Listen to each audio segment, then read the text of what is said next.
Você ouve nesse podcast Dom Guilherme, o bispo da Diocese de Lages.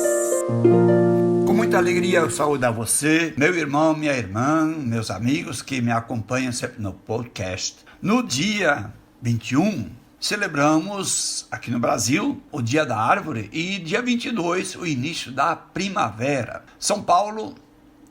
o grande apóstolo, escreveu num outro contexto do que eu vou pegar a palavra dele, mas eu acho que ela é apropriada para ser uma referência bíblica do que eu quero refletir sobre o Dia da Árvore e o início da primavera. São Paulo escreveu aos Romanos, no capítulo 12, versículo 15, alegrai-vos com os que se alegram, chorai com os que choram. Pois bem, Dia da Árvore, dia 21 de setembro, início da primavera, dia 22 de setembro, nós temos que dizer que, infelizmente, a natureza, as plantas, as aves,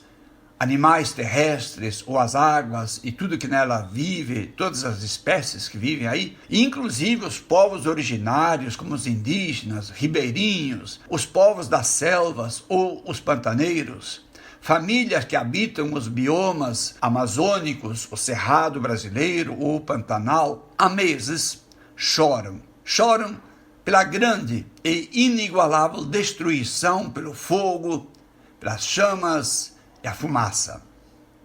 Alguns focos podem ser até fenômenos naturais, como acontece, não só no Brasil, no mundo, mas a maioria desses incêndios aqui no Brasil nesse ano são criminosos e, em consequência dos desmatamentos e dos avanços sobre as vegetações nativas, especialmente do Pantanal, para poder transformar tudo em pastagens ou em lavouras. E ministros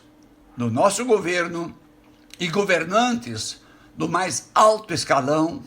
pouco se importando ou até negando a realidade que diariamente é confirmada por imagens de satélites, por habitantes desses biomas ou por pesquisadores, ONGs e até igrejas, não só a Igreja Católica, ou por quem vê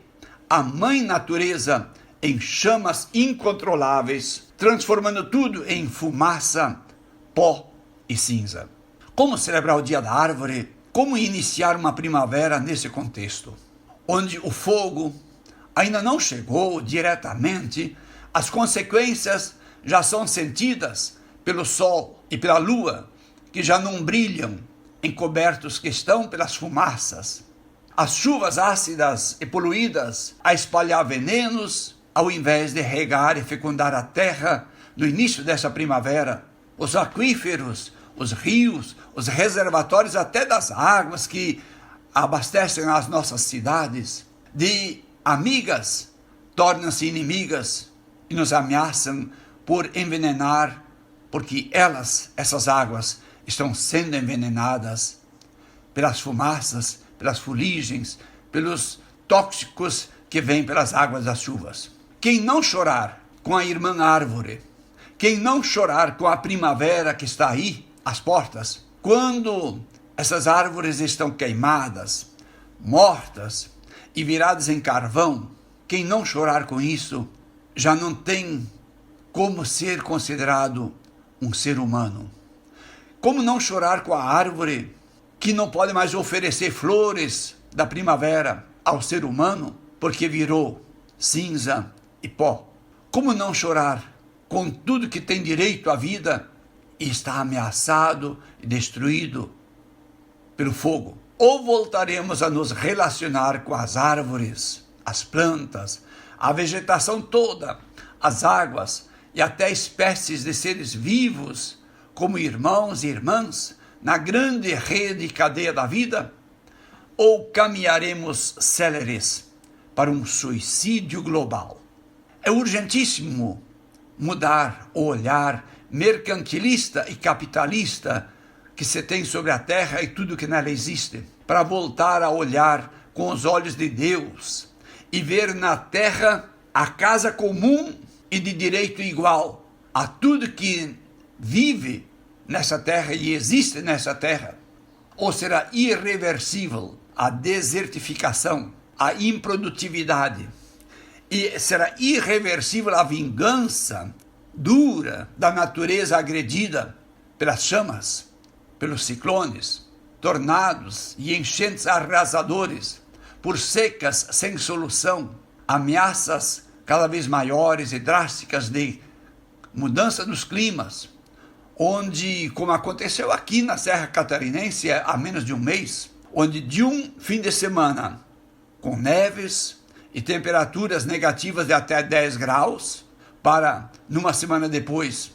estar em 25 ou em alguns pontos até 30 graus positivos. Como seria belo se o dia da árvore e o início da primavera pudéssemos nós nos alegrar e festejar, com a natureza abrindo suas flores novas, suas folhas novas, flores encantadoras, o gorjeio das aves felizes por construir seus ninhos para a reprodução, ou os peixes já se preparando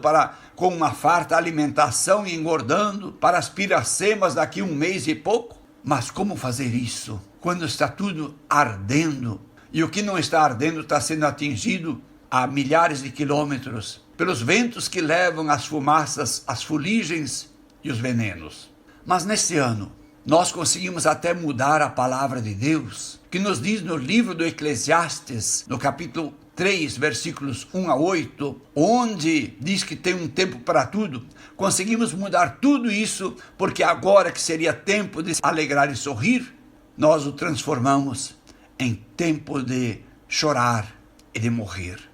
Para não parecer e nem ser catastrófico nem apocalíptico, eu gostaria ainda de depositar um voto de confiança na inteligência, na razão, no bom senso, no instinto de sobrevivência e na capacidade de conversão do ser humano, e por isso crer e ter esperança que o mal atual que estamos vivendo, nós o poderemos transformar, aprendendo a lição de que a vida ainda é mais forte do que a morte. E por isso gerar novas políticas públicas, tomar novas decisões quanto à economia mundial e brasileira, e assim poder não gestar o fim de tudo, mas ainda poder evitar o mal maior e a vida voltar a florescer para todos os seres vivos. Que nossas lágrimas e as lágrimas da irmã e mãe natureza,